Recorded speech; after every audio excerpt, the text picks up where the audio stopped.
সবাই মিলে মনস্থির করে যে কৃধার মুখে প্রসাদ দেওয়া হবে। মায়াপুরে গিয়ে গোপুদাদার প্রসাদ দিয়ে ওর প্রথম মুখ এটা করা হবে। তো যেই ভাবনা সেই কাজ, সবাই মিলে রেডি হয়ে বেরিয়ে পড়ি। 3টের সময় উঠি, রেডি হয়ে 4টের মধ্যে বাড়ি থেকে রওনা দিই। এবং শিয়ালদা গিয়ে ক্লিপ নিয়েছিলাম যখন ওদিকের গাড়িটা ছেড়েছিল তার মধ্যে বসে।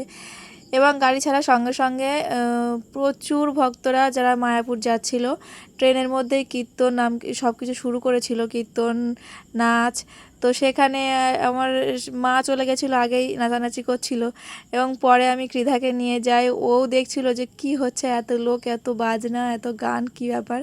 তো দিদুনকেও দেখছিল যে দিদুন কি করছে।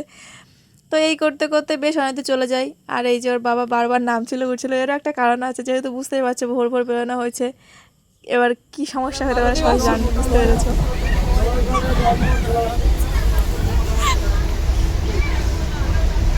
ওমা কি চিন্তা করছো?